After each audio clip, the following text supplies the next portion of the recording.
సిలువ సువార్త అనే ఆధ్యాత్మిక కార్యక్రమానికి ప్రభు నామంలో మిమ్మల్ని అందరినీ ప్రేమతో ఆహ్వానిస్తున్నాం. సిస్టర్ సుల్తాన్ నవీన్ గారు చెప్తున్న వాక్యము మీ అందరికీ దీవెనకరంగా ఆశీర్వాదకరంగా ఉందని మేము ప్రార్థిస్తున్నాం. మీ యొక్క అభిప్రాయాలు సలహాలు యూట్యూబ్ లింక్ ద్వారా మాకు తెలియపరచగలరు. మీలో ఎవరికైనా ప్రార్థన అవసరం ఉన్నట్లయితే స్క్రీన్పై కనిపిస్తున్న మొబైల్ నెంబర్కి మీరు ఫోన్ చేసినట్లయితే మీ కొరకు మేము ప్రార్థన చేస్తాం. ప్రభు మిమ్మల్ని దీవించుగాక.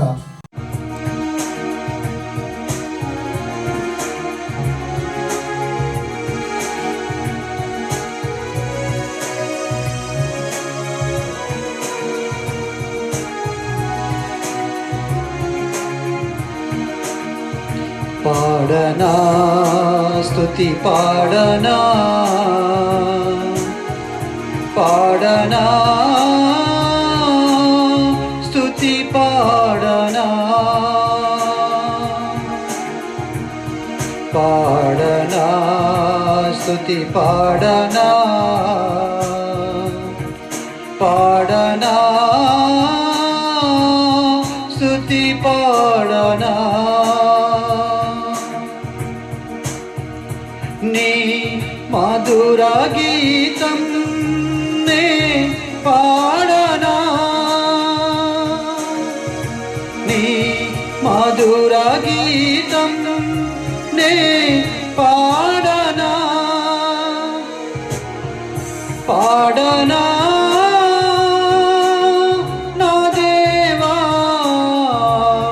పాడనా పాడనా నా దేవా పాడనా స్తుతి పాడనా పాడనా స్తుతి పాడనా అడవి ఉల్లసించే కస్తూరి పుష్పంబువోలే అడవి ఉల్లసించే కస్తూరి పుష్పంబువోలే ఉల్లసించి సంగీతములు పాడెనా అడవి ఉల్లసించే కస్తూరి పుష్పంబువోలే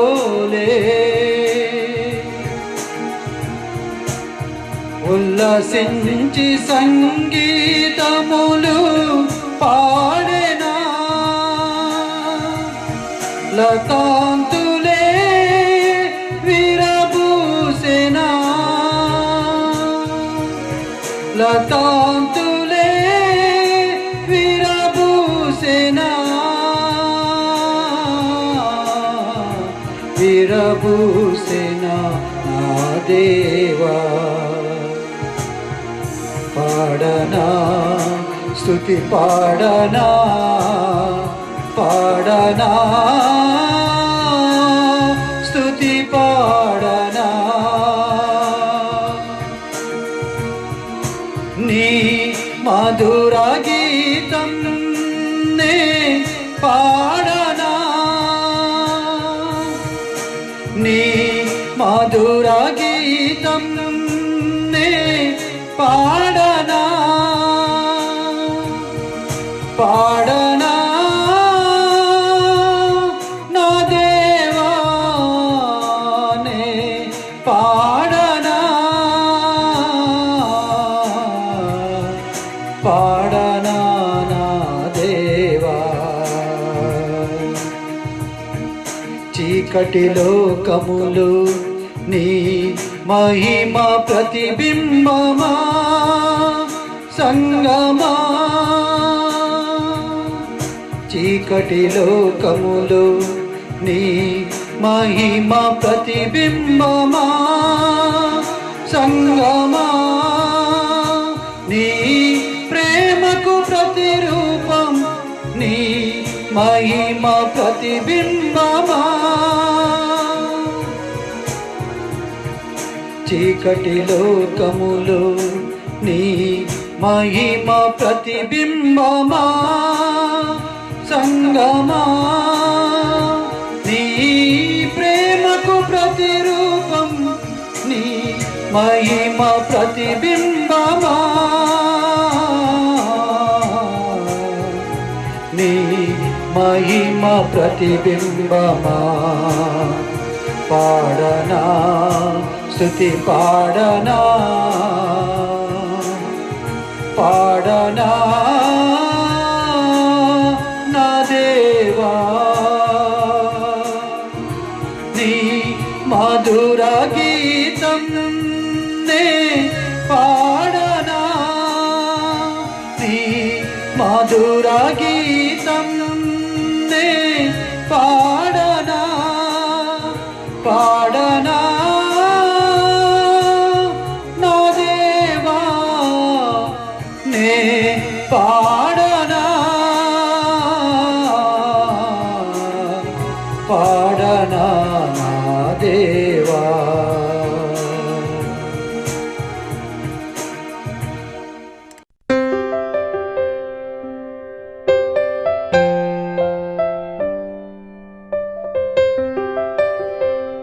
రెండు కొరింథీ రాసిన పత్రికని మనం ధ్యానిస్తున్నాం. అందులో మహిమ కలిగిన సువార్తని ధ్యానిస్తూ వచ్చాం. దీంట్లో ఎన్నో రకాలైన సువార్తలు ఉన్నాయని, కృపతో కూడిన సువార్తని, తర్వాత పరిశుద్ధమైన సువార్తని, తర్వాత అలాగా ఎన్నో సువార్తల గురించి మాట్లాడుకున్నా సరే ఒక్క మహిమ కలిగిన సువార్తను గురించి మీ ముందు నేను ఇప్పి చెప్పాను. కృపా మహిమకు కీర్తి కలిగినట్లు తన దయా సంకల్పం చొప్పున అని రాయబడి ఉంది. తన దయా సంకల్పంలో కృపామహిమకు కీర్తి కలిగినట్లు అనే విషయం గురించి రెండు మాటలు మాట్లాడాలని ఆలోచిస్తున్నాను.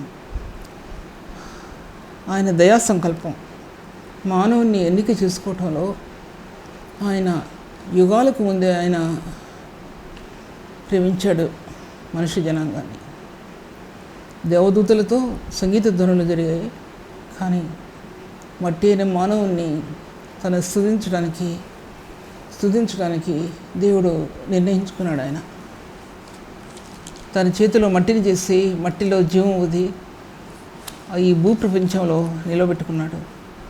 పెట్టుకొని ఏదైనా తోటను చేసి ఆ కాంతి నక్షత్రాల మండలాల కాంతి ఆ ఏదైనా తోటలో పడిందో ఏమో, దేవుని యొక్క మహిమ యొక్క ప్రభావం ఆ యొక్క ఏదైనా తోటలో పడిందో ఏమో, మహిమా స్వరూపమైనటువంటి పరిశుద్ధుని యొక్క ఆ కాంతి ఆ ఏదైనా తోటలో పడిందేమో, తేజోమయమైనటువంటి ఆ కాంతి వదనంలో పరిశుద్ధుని చూసినటువంటి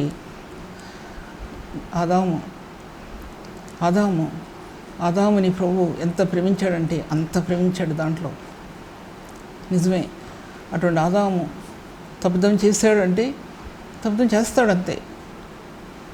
ఆ తప్పిదం చేయకపోతే ఈ భూప్రపంచం ఉండేది కాదు, అదొక మహిమా ప్రపంచం ఉండేదేమో అని నాకు తెలియదు. తప్పిదం చేయకపోతే ఎలా ఉండేదో తెలియదు. ఈ భూప్రపంచం మట్టి అయిన మానవుని కోసం ఏర్పాటు చేయబడినటువంటి ఈ భూప్రపంచంలో మొట్టమొదటి ఆదాము జీవించు ప్రాణిగాను, కడబడి ఆదాము ఆయన క్రీస్తు జీవించు ఆత్మగాను చెప్పబడింది.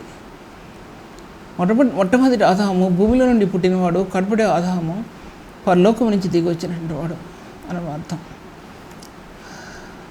ఆదిమ కాల సృష్టికి రెండోసారి భూమిని నీళ్ళలో నుంచి తీసిన సృష్టికి మధ్యలో క్రీస్తు యేసు యొక్క మహిమా స్వరూపం అందు తాండవబడింది. మహిమలో దాచబడి అటు ప్రభు ఆకాశ మండలాల్లో నుంచి ఆయన దిగివచ్చి భూమిని కార్నర్ స్టోన్ని భూమి మీద వేసినప్పుడు దూతలు నక్షత్రాలు జయధ్వనులు చేసినప్పుడు మానవుడు మట్టి అయిన మానవుని తన ప్రియరాశిగా తనకుని చేర్చుకున్నాడు. అది క్రీస్తునందు దాచుబడి ఉన్నటువంటి ప్రేమ అనేది అటువంటిది అనమాట అర్థం. అందులో నుంచి ఈ స్వార్థ కణాలు పుట్టాయి అనే విషయాన్ని ముందు మాట్లాడాను. స్వార్థ కణాలు అనేవి మంచి వార్త స్వార్థ కల్వరిలో దాచబడినటువంటి ఆ స్వార్థ, పరిశుద్ధని ప్రేమలో పుట్టినటువంటి ఆ స్వార్థ, జగత్ పునాది వేయకూడక మునిపే బయలువెళ్ళినటువంటి ఆ స్వార్థ, ఆ ప్రేమలో పుట్టింది ఆ స్వార్థ. కల్వరి శిలువలో ప్రాణం పెట్టడం ద్వారా ఆ స్వార్థ బయలువెళ్ళింది. మహిమ కణాల మధ్యలో పరలోకంలో ఉన్న ప్రభు భూమి దిగిరాటంలో అది మహిమలిన స్వార్థ, మహిమాజ్వాలలు ప్రజ్వలింపజేసిన స్వార్థ. ఆదిమకాల సంఘం కట్టబట్టడానికి మహిమాజ్వాలల మధ్య అగ్ని జ్వాలల మధ్య సంఘాలు కట్టబడ్డాయి. అటువంటిది మహిమ కలిగిన స్వార్థలో దాచిపెట్టబడి ఉందని సత్యం జ్ఞాపకం చేసుకోవాల్సింది. తర్వాత దేవుని స్వరూపి అయిన క్రీస్తు మహిమను కనపరిచే స్వార్థ, దేవుని స్వరూపాన్ని కలిగినటువంటి స్వార్థ, దేవుని యొక్క రూపం, దేవుని యొక్క ముఖవర్చస్సు, దేవుని యొక్క దైవత్వం యొక్క మహిమ, దేవుని యొక్క ప్రేమ, అనాది సంకల్పం, ఆ దయా సంకల్పంలో ఆ స్వార్థలో అన్నీ కూడా దాచిపెట్టబడి ఉన్నాయి అన్నమాట అర్థం. అది ఈ మహిమ కలిగిన స్వార్థ పరిశుద్ధుల్లో ప్రకాశించి అంతకంతకు తేజోమయం చేస్తుందండి. ఆత్మని తేజోమయమయం చేసింది, సుందరమయంగా చేస్తుంది ఆత్మని, పరిశుద్ధమయంగా చేసింది ఆత్మని, పరిశుద్ధ స్థానాలని అలంకరింపజేసింది, పరిశుద్ధమైన సన్నిధిలో ఉన్న ఈవుల్ని ఇచ్చిందండి. ఆ మహిమ కలిగిన మార్గాలు ఆత్మ తెలియపరచబడిని అన్నమాట అర్థం. తర్వాత దేవుని వాక్యభాగంలో పరిశుద్ధులలో మనోనేత్రాలు వెలిగించింది, పాపాత్ముల హృదయాల్లో మనోనేత్రాలు వెలిగించి పరిశుద్ధులలో ఆ యొక్క ఆ స్థానాలు నెలకొల్పిందండి. పరిశుద్ధులు యెరూషలేములో దాఖలైన ప్రతి వానికి పరిశుద్ధుడు అని పేరు పెట్టబడింది. ఆడు పరిశుద్ధుడు అని పేరు పెట్టబడిందండి. పరిశుద్ధుడు క్రీస్తు రక్తం చేత కొనబడిన వ్యక్తికి పరిశుద్ధుడు అని పేరు పెట్టాడండి దేవుడు. పరిశుద్ధులకి ఇచ్చిన అలంకారాలు కానీ, కృపావరాలు కానీ, పరిశుద్ధులకి ఇచ్చిన ఈవులు కానీ, పరిశుద్ధులకి ఇచ్చిన స్వస్థలు కానీ, పరిశుద్ధునికి ఇచ్చిన ఐశ్వర్యం కానీ చాలా గొప్పవండి. ఎఫెసీ పత్రిక అంతా అదే. పరిశుద్ధుల స్వాస్థ్యం, కృపామహత ఐశ్వర్యం అన్నీ కూడా, స్వాస్థ్యాలన్నీ కూడా దాంట్లో దాచిపెట్టబడి ఉన్నాయి. స్వాస్థ్యం, ఆ స్వాస్థ్యం నేనే స్వాస్థ్యం అన్నాడు. జగత్పునాది వేగుడు మునిపే నువ్వు నా స్వాస్థ్యం అన్నాడు దాంట్లో. అన్ని జనుల్ని అంత ప్రేమ చూపించిన దేవుడు. అందుకోసం కృపామహిమకు కీర్తి కలిగినట్లు ఆ కృపకి కీర్తి కలగాలండి. పరిశుద్ధుల ద్వారా, అన్యుల ద్వారా, పరిశుద్ధుల ద్వారా, ఏదో క్రైస్తవేతరుల ద్వారా ఆయనకి కీర్తి కలగాలని ప్రభు ఆయన అన్యజనులలో ఆ స్వార్థ ప్రకటించబడినట్లు మనం జ్ఞాపకం చేసుకోవాలి. ఆయన జీవం కలిగిన సజీవమైనటువంటి ప్రభు అనే విషయాన్ని జ్ఞాపకం చేయబడుతుంది ఆయన. అందుకోసం మీ మనోనేత్రం వెలిగింపబడినందున ఒక నేత్రం అండి, అంతరాత్మలో నేత్రాలు ఉంటాయి. మామూలు నేత్రాలు కాదు, మన నేత్రాలు కాదు. అంతరాత్మలో జ్ఞానం, అది ఆ నేత్రాలు జ్ఞానంతో పొదగబడ్డాయి. ఆ నేత్రాలు క్రీస్తు యొక్క ప్రేమలో పొదగబడ్డాయి. ఆ యొక్క నేత్రాలు క్రీస్తు యొక్క పరిశుద్ధతలో పొదగబడ్డాయి. ఆ నేత్రాలు ఆ ప్రభు యొక్క అగ్ని వంటి నేత్రాలు, ఆయన కరుణామయుడైనటువంటి తేజోమయుడైనటువంటి ఆ నేత్రాలు, క్రీస్తు మహిమను చూచినటువంటి ఆ నేత్రాలు, అంతర్యంలో దేవుని కృపకి పాత్రులైనటువంటి అంతర్యస్థానంలో దాచబడిన ఆ నేత్రాలు, క్రీస్తుని కలవరి ప్రేమను చూడగలిగిన ఆ నేత్రాలు అంతర్యంలో దాచిపెట్టబడి ఉన్నాయి. మనోనేత్రాలు అవి వెలిగించబడ్డాయి, నానా విధాలుగా వెలిగించబడింది, నానా విధమైన జ్ఞానాలతో నింపబడ్డాయి, నానా విధమైన శక్తి చేత నింపబడింది. ఆ జ్ఞానంతో అంతర్యం సంపత్తో నింపబడి ఉంది. సంపత్తో ఎంతో ఐశ్వర్యంతో నింపబడింది అంతర్యం. ఆ జ్ఞాన నేత్రాలు ప్రభువుని ఎతికిని, ఆ జ్ఞానంతో కూడినటువంటి నేత్రాలు ప్రభువుని ఎతికి ప్రభువుని కనుగొనేయండి. ఆ నేత్రాలు ప్రభువుని కనుగొని ఆ దివ్యమైన సంపద అంతరాత్మలో పొందుపరచబడింది. సత్యస్వరూపైనటువంటి దర్శనం, సత్యస్వరూపంతో దాచబడి ఉన్న ఆ ప్రభు ఆ యొక్క మార్గాలు ఆత్మకు తేటపరిచింది అన్నమాట అర్థం. తర్వాత అటువంటిది ఆయన కృపామహిమ కీర్తి కలిగినట్లు, ఆయన కృపామహిమకు కీర్తి కలిగినట్లు, అందుకోసం ఆయన కీర్తి కలిగినది కృపామహిమ. ఆయన కృపామహిమ కీర్తి కలిగి కృపామహిమ అయిపోయిందండి. లోకంలో పరిశుద్ధ సంఘాల్లో కృపామహిమ అయిపోయింది. కలవరి స్థానాన్ని కట్టిందండి కృపామహిమ కలవరి స్థానాన్ని కట్టింది. ధ్వజస్తంభమే నిలబడింది సంఘాల్లో. అది కలవరి స్థానం నిలబడటానికి కృపామహిమ నిలబడిందండి సంఘాల్లో. అది దాని గురించి ఎన్నో విషయాలు మాట్లాడాను, కానీ ఇప్పుడు ఆ సత్యాలు మాట్లాడటం సాధ్యపరచబడదు. ఎన్నో పాత మెసేజెస్లో తర్వాత అందుకోసం ఇందులో రాస్తాడండి, జ్ఞానంలోకి మించిన క్రీస్తు ప్రేమ అని రాస్తాడండి.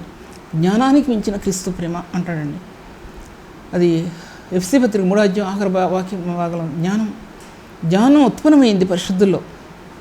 ఈ లోకసభని జ్ఞానం కానీ ఏ జ్ఞానాల గురించి మాట్లాడట్లేదండి. మాట్లాడే జ్ఞానం పరిశుద్ధుని ప్రేమించినటువంటి ఆ ప్రేమలో జ్ఞానం పుట్టుద్దండి హృదయంలో. ఆ జ్ఞానం గురించి నేను మాట్లాడుతున్నప్పటికీ ఇక్కడ జ్ఞానానికి మించిన క్రీస్తు ప్రేమ అనేది ఆ జ్ఞానం కాదు ఇక్కడ నేను చెప్పేది. ఆ పరిశుద్ధుని జ్ఞానంలో దాచబడి ఉన్నటువంటిది ప్రేమ అండి. ప్రేమలో దాచబడి ఉంది ఆ జ్ఞానం. అది ఒకదానికొకటి లింక్ ఉంది దానికి. ఇక్కడ చెప్పే జ్ఞానం కాదు, ఇది వేరే జ్ఞానం. ఆ అసలు పరిశుద్ధుడికి ఇచ్చిన జ్ఞానం, మంచి చెడ్డగా వివేచించగలిగే జ్ఞానం, సత్యమును ప్రత్యక్షపరిచే జ్ఞానం, జ్ఞానవాక్కులను వెల్లడిపరిచే జ్ఞానం, జ్ఞాన వివేకమునకు ఆధారము ఆ జ్ఞానం, ఆత్మ జ్ఞానం. ఈ జ్ఞానం అనేది ఆత్మలోకి ధన సంపద. విమోచన గుండా ఆ ద్వారాలు తెరవబడ్డాయండి ఆ జ్ఞానానికి. ఆ జ్ఞానం ఒకటే జ్ఞానం, క్రీస్తుని ఎరిగిన జ్ఞానం. క్రీస్తుని ఎరిగిన జ్ఞానంలో ఆయన రక్తం మిలమిలలాడుతుంది. ఆ జ్ఞానంలో రక్తం, ప్రశస్తమైన రక్తం, అమూల్యమైన రక్తం, అమూల్యమైన జ్ఞానంగా తయారు చేస్తుంది. అమూల్యమైన జ్ఞానం ఎన్నో సత్యాలను గ్రహించగలుగుతుంది. జ్ఞానాత్మ, జ్ఞాన వివేకంతో కూడిన బుద్ధి, బుద్ధివాక్యము, జ్ఞానవాక్యము అని రాయబడి ఉంది. అటువంటి జ్ఞానం, ఈ జ్ఞానానికి మూలం భక్తిలో పుట్టింది జ్ఞానం, దేవుని భయంలో పుట్టింది జ్ఞానం. జ్ఞానం అనేది దేవుని భయంలో పుట్టింది. యేసేపుకి దేవుని భయంలో పుట్టింది జ్ఞానం. ఆ జ్ఞానం ఐగుప్తు దేశమంతా ద్రాక్షవల్లి వలె చిగురించాడండి. ఐగుప్తు దేశమంతా ద్రాక్షవల్లి వలె చిగురించాడు ఐగుప్తు దేశమంతా. అలాగే పరిశుద్ధుల్లో జ్ఞానం అది చిగురిస్తే లోకంలో చిగురిస్తుంది. సంఘం చిగురించబడుతుంది. సంఘం ద్వారా లోకం చిగురించబడుతుంది. క్రీస్తు యొక్క చిగురు, ఆయన చిగురు, ఏ చిగురును అన్నాడు, నా వల్లే నీకు ఫలం కలుగునన్నాడు. ఆ చిగురులో పుట్టుద్దండి. ఆ ఫలం చిగురులో ప్రశస్తమైన ఫలం పుట్టుద్ది. ఆ ఫలం కావాలి నేటి పరిశుద్ధులకు, లోకంలో సంఘాలకు కావాలండి ఆ ఫలం. పరిశుద్ధ దేవుని గురించి పరిశుద్ధ జ్ఞానం అనేది అంత ప్రాముఖ్యమైనట్టుగా దేవుడు సెలవిస్తుంటున్నాడు. అందుకోసం ఎఫ్ఎస్సీ పత్రిక 3వ అధ్యాయంలో రాయబడి ఉంది, క్రీస్తు ప్రేమ, జ్ఞానానికి మించిన క్రీస్తు ప్రేమ. అంటే ఈ జ్ఞానం కాకుండా ఎన్నో రకాలైన జ్ఞానాలు ఉన్నాయండి లోకంలో. ఎన్నోసార్లు చెప్పాను నేను. మనమేం జ్ఞానంలో అనుకుంటాం, జ్ఞానాన్ని ముక్కలు చేసేస్తాం, ఇష్టానుసారంగా నాకు మించిన వారు ఎవరు లేరు అనుకుంటాం. జ్ఞానం అనేది తగ్గించబడుతుందండి, సాగిలపడుతుంది. జ్ఞానం దేవుని దృష్టిలో ఏమి కాదనుకుంటుంది. జ్ఞానం మోసే జ్ఞానం, ఆ జ్ఞానం సాగిలపడే జ్ఞానం, దేవునికి దైవత్వం ఎదుట సాగిలపడిన జ్ఞానం. కొన్నిసార్లు దేవుని దైవత్వం ఎదుట సాగిలపడుతుంది, దేవుని మహిమ ఎదుట సాగిలపడుతుందండి. జ్ఞానం ఒక పరిశుద్ధుని యొక్క జ్ఞానం దేవుని మహిమ ఎదుట సాగిలపడి కీర్తిస్తుందండి దేవుణ్ణి. అవి మహిమ కణాలు ఆత్మలో చొచ్చుకుపోతాయి ఆ సమయంలో అనే విషయం మీతో మాట్లాడుతుంటున్నాను. ఆ మహిమా స్థానాల నుంచి వెళ్ళిన క్రీస్తు ఆయన మహిమతో ప్రత్యక్షమైనటువంటి ప్రభు, ఈ లోకంలోకి మానవుడుగా వచ్చినటువంటి క్రీస్తు అనమాట. జ్ఞానమును మించిన ప్రేమ. ఈ జ్ఞానాల గురించి నేను చెప్తున్నా. ఈ జ్ఞానాలు ఎన్నో లోక సంబంధమైనవి ఉంటాయి, కొన్ని జ్ఞానానికి సంబంధమైనవి ఉంటాయి. కానీ ఆ జ్ఞానం కాదండి. ఆ జ్ఞానమును మించిన క్రీస్తు ప్రేమల యొక్క లోతులు, ఆయన లోతుల్లోకి, ఆయన ఎత్తులోకి, ఆయన వెడల్పులోకి, ఆయన పొడుగులోకి నీ ఆత్మ వెళ్ళాలి సుమా. ఆ వయసులో ఎంతో నువ్వు తెలుసుకోవాలి. జ్ఞానం యొక్క ప్రేమ యొక్క ఎత్తు మహిమ నుండి దిగి వచ్చింది. ప్రేమ యొక్క ఎత్తు మహిమ నుండి దిగి వచ్చింది. ప్రేమ యొక్క లోతు ఎఫ్ఎస్సీ పత్రిక 3వ అధ్యాయంలోనూ 4వ అధ్యాయం రాయబడి ఉంది. ఆ పాతాళాల ఒక ద్వారాల్లోకి వెళ్ళింది, చెరగా కొనిపోయింది. ప్రేమ యొక్క లోతు కుడి ఎడమలు తిరిగింది. కుడి ఎడమలు వెడల్పు లోతు, ఎడల్పులో దేవుని ప్రేమ యొక్క లోతు ఎత్తు ఎంతో వెడల్పు పొడుగు తెలుసుకోవాలని మీరు తెలుసుకోవాలి. దానిలో తెలుసుకుంటావు. ఆ వయసులో నువ్వు తెలుసుకోగలగాలి. తెలుసుకుంటే దేవుని సంఘంలో ఒక నిజమైనటువంటి వ్యక్తిగా నువ్వు నిలబడతావు. మూలనున్నా సరే, ఎవరో నిన్ను గుర్తించకపోయినా సరే, ఎవరో నిన్ను పేరు పెట్టి పిలవకపోయినా సరే, నీ యొక్క ప్రేమ క్రీస్తునందు అది ముద్రితమవుతుంది. ఆయన ప్రేమ నీ హృదయంలో ఎలా ముద్రితమైందో అలాగే నీ ప్రేమ క్రీస్తునందు ముద్రితమవుతుందని ఏకమవుతుంది. దేవుని ఆరాధించడంలో క్రీస్తు రక్తం నీ యందు ఏ విధంగా దాచబడిందో, క్రీస్తు రక్తాన్ని ఈ స్తుతియాగం వెతుక్కుంటూ ఎలా కీర్తిస్తుందో, ఆ పరిశుద్ధుల రక్తం నీ హృదయంలో ఉన్న స్థానం ఎలా ఏకమవుతుందో అలాగే ఇది కూడా ఏకమవుతుంది. ఏకాత్మ. అటువంటి స్థానాలు దేవుడు పరిశుద్ధులకు ఇచ్చాడన్న సంగతి మనం మర్చిపోకూడదు. తర్వాత ఆయన దేవుని స్వరూపం కలిగిన వాడై ఉండి దేవునితో సమానంగా ఉండట విడిచిపెట్టకూడని భాగ్యమని ఎంచుకొనలేదు, కానీ దాసుని స్వరూపం ధరించుకుని తను తాను రిక్తునిగా చేసుకున్నాను. ఆకారమందు మనుషుడిగా కనబడి శిలువ మరణం పొందినంతగా తను తాను తగ్గించుకున్నాడు. ఎంత తగ్గించుకున్నాడంటే దానికి అంతు లేదండి. ఎంత తగ్గించుకున్నాడు అనేది దానికి అంతు లేనే లేదు. అందుకోసం వాక్యం అనేది యుగాల్లో దాచిపెట్టబడింది. జ్ఞానం యుగాల్లో ఎలా దాచిపెట్టబడిందో, ప్రేమ యుగాల్లో ఎలా దాచిపెట్టబడిందో, అలాగే వాక్యం కూడా యుగాల్లో దాచిపెట్టబడింది. కొలస్సీ రాసిన పత్రిక 1:5 అది ఒక వెలుగు ఎలాగ మర్మంగా ఉంచబడిందో వాక్యం కూడా మర్మంగా ఉంచబడిందండి. వెలుగు ఒక మర్మం బైబిల్ గ్రంథంలో అది గ్రంథం ఓపెన్ చేయడానికి, ఆకాశం తెరవబట్టడానికి, మహిమలో నుంచి దిగిరావటానికి, బైబిల్ గ్రంథంలో దాచిపెట్టబట్టడానికి, యుగాల్లో దాచిపెట్టబట్టడానికి ఈ సంపదకి మూలమైపోయిందండి వెలుగు. దేవుని యొక్క మహిమ ప్రకాశతలో నుండి ప్రకాశించిన ఆ యొక్క వెలుగు బిందు భూమి మీద నానా విధాలుగా ప్రబలిందండి. అది నానా విధాలుగా ప్రబలింది. నానా విధమైన జ్ఞానాన్ని లోకంలోకి తీసుకొచ్చిందండి. పరిశుద్ధ జ్ఞానాన్ని గుర్చిన వివేచన, పరిశుద్ధ జ్ఞానాన్ని గుర్చిన వివేచన తెలివికి ఆధారం. అటువంటి తెలివిని, జ్ఞానాన్ని కలిగినటువంటిది ప్రభు. అటువంటి ప్రభువుని గురించి లోకంలోనికి బయలుపరిచిందండి. అనేకమైన మార్గాలు, వెలుగు యొక్క మార్గాలు ఎక్కడి నుంచి వచ్చినావు నీకు తెలుసా అంటాడు యోబుతో. వెలుగు యొక్క మార్గాలు, ఆ సంపద అంతా కూడా బయలుపరచబడిందండి ఆ వెలుగు బిందువుల్లో అన్నమాట అర్థం. వాక్యం అనేది యుగాల్లో దాచిపెట్టబడినటువంటి మర్మం. అది మర్మంగా బైబిల్ గ్రంథంలో దాచిపెట్టే రహస్యం.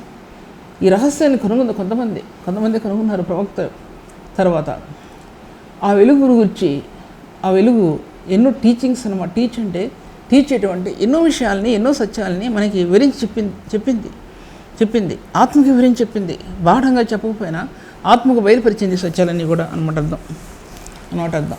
ఎన్నో వేల సంవత్సరాలలో, కొన్ని వేల సంవత్సరాల నుండి ప్రకాశించిన జ్ఞానాత్మ, ఈ జ్ఞానంతో కూడిన ఆత్మ, వెలుగు ఎప్పుడు పుట్టిందో జ్ఞానం కూడా అప్పుడే పుట్టిందండి.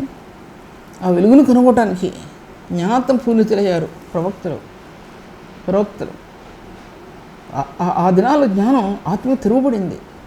సత్యం గ్రహించడానికి ఆత్మ హృదయంలో తెల్లతేటపరచబడింది.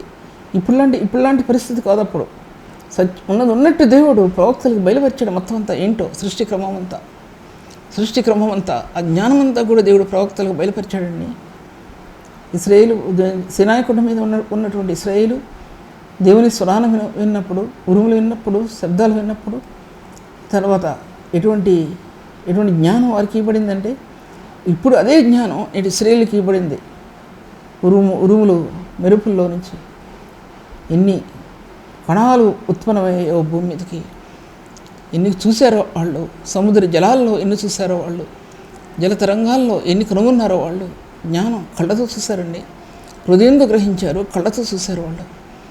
ఆదిమకాల ప్రవక్తలు, ఆదిమకాలంలో ఉన్నటువంటి ఇశ్రాయేల్స్ అటువంటి జ్ఞానంతోనే వాళ్ళకి ఇచ్చాడు దేవుడు. ఎటువంటి జ్ఞానం ఇచ్చాడో అది ముద్రితమైపోయింది హృదయంలో. ఎవరు చూడండి, ఎవరో కనుగొనని విషయాలు, ఎవరో కనుగొనని సత్యాలు వాళ్ళకి ఇవ్వబడ్డాయి. ఆ జ్ఞానాత్మ నేటి పరిశుద్ధులకు ఇచ్చాడండి ప్రభు జ్ఞానాత్మ. ఆ జ్ఞానం కొంతమందికి ఇచ్చాడండి, అందరికీ ఇవ్వలేదు. పరిశుద్ధ దేవుడు పరిశుద్ధులకు కొంతమందికి ఆ జ్ఞానాత్మని ఇచ్చాడంటే, ఆ మంచి చెడ్డలు వివేచించగలిగే జ్ఞానాత్మని హృదయంలో పుట్టించాడు దేవుడు. సత్యాన్ని బయలుపరిచే ఆత్మ, దేవుని సత్యాన్ని వివరించగలగటానికి దేవుడు ఆత్మని బయలుపరిచాడు మన హృదయంలో.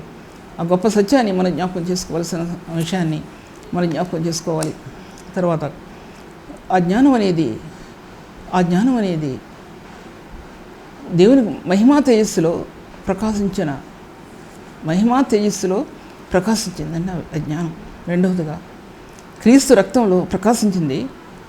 దేవుని యొక్క మహిమ యొక్క జ్ఞానంలో కూడా, దేవుని యొక్క మహిమలో కూడా ఆ జ్ఞానం వెల్లడిపరచబడింది.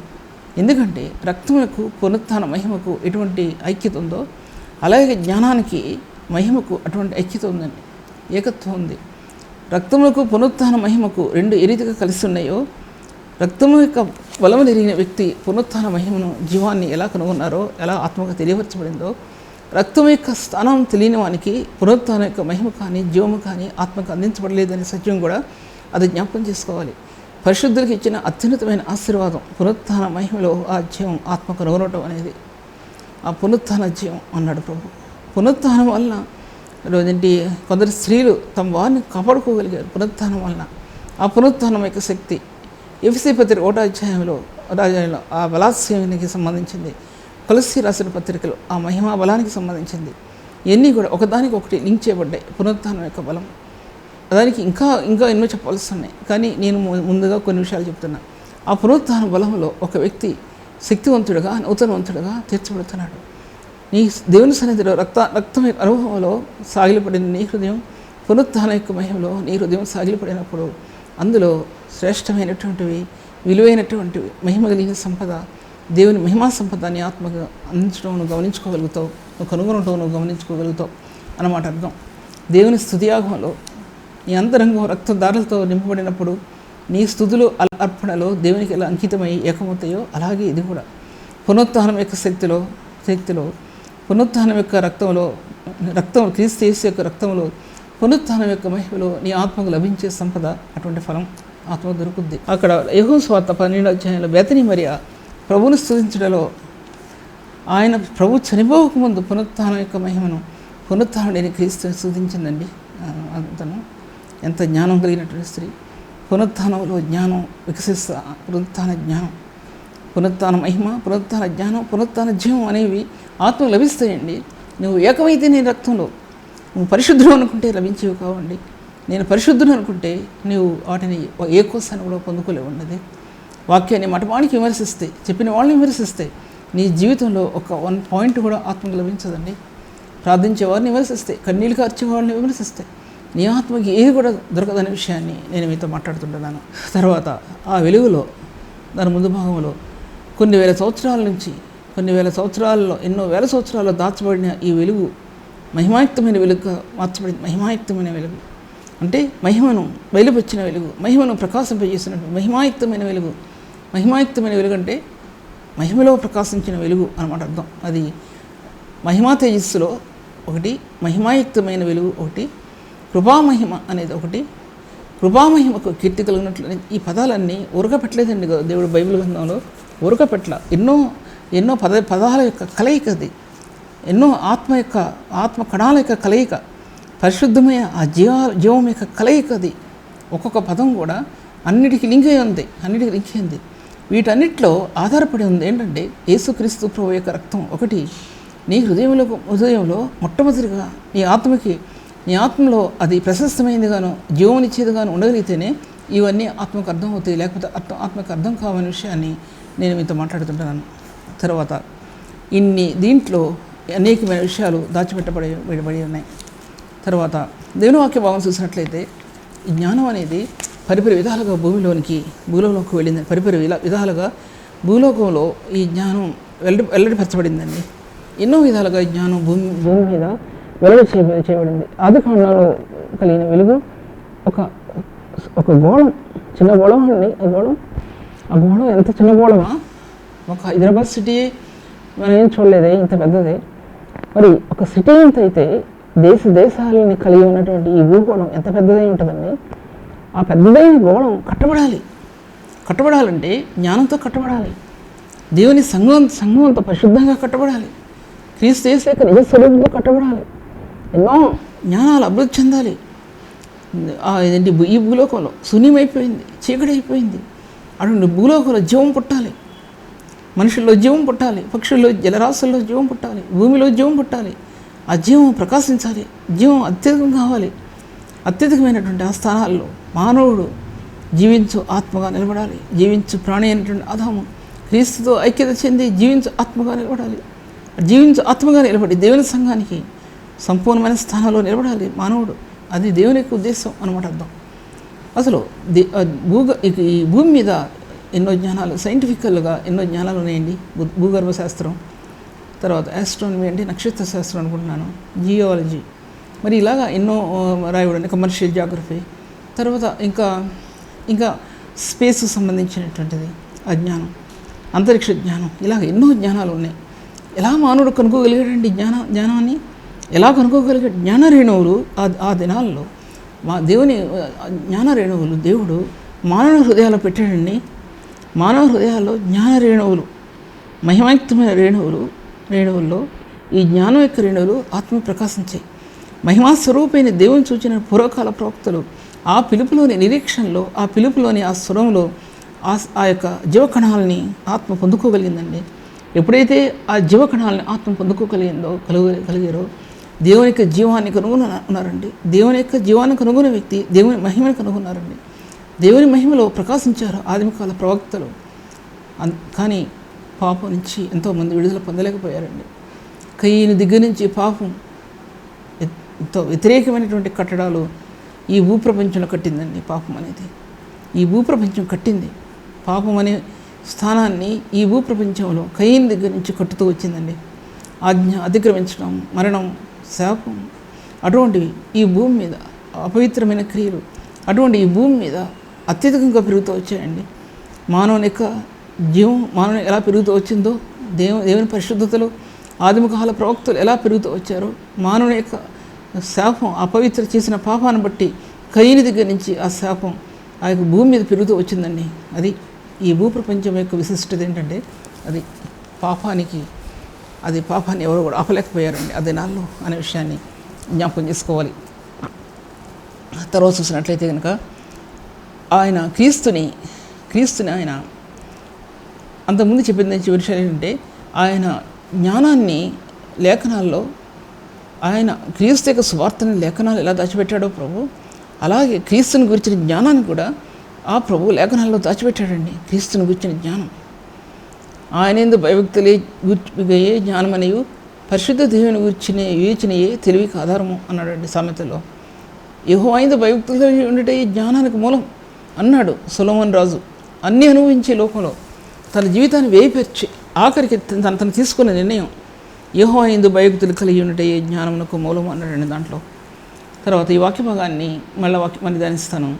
ఆయన తిమోతి రాసిన పత్రికలో 2:9 1, 10, 11 ఆయన క్రీస్తు యేసు మరణం నిరర్ధకం చేసి జీవమును అక్షయతను స్వార్థ వలన వెలుగులోకి తీసుకొచ్చాడు.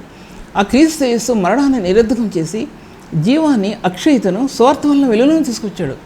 అలాగే హెబ్రీ రాసిన పత్రికలో చూడని దాన్ని బట్టి మనం కనుగొని దానిని ఈ ప్రపంచం దాని చేత ఈ ప్రపంచం కట్టబడింది.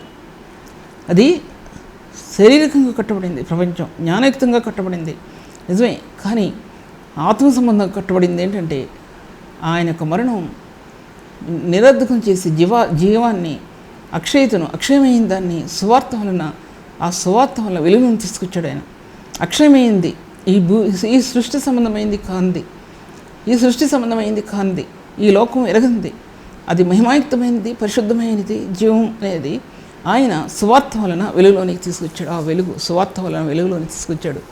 ఈ వాక్యాన్ని ప్రభు దీవించను కాక ప్రార్థించుకున్నాం. తండ్రి వందనములు ప్రభువానికి స్తుతులు. గొప్ప దేవుడు, ఘనమైన వాడవు, సజీవమైన వాడవు ప్రభు. వాక్యాన్ని అనేక విధాలుగా దీవించు ప్రభు. మీ నామాన్ని హెచ్చించుకోండి ప్రభు. ఈ ఘనమైన సువార్త అనేకుల జీవితాల్లో మార్పు తెచ్చినట్లుగా మీరు చేయండి ప్రభు. మీరు ఈ గంత పొందమని, మహిమ పొందమని, ప్రార్థన అంగీకరించమని తండ్రి. అనేకులకు నాకును దీవెనకరంగా చేయమని యేసునామములో స్తుతించి వేడుకుంటున్నాను తండ్రి. ఆమేన్. ఇంతవరకు సిస్టర్ సుల్తాన్ నబీ గారి వాక్యాన్ని ఆత్మలో ఆనందించి దేవుని మేలు పొందాలని నమ్మి దేవుని స్తుతిస్తున్నాం. మీ యొక్క అభిప్రాయాలు కామెంట్స్ ద్వారా మాకు తెలియపరచండి. Please like, comment, share and subscribe. God bless you all.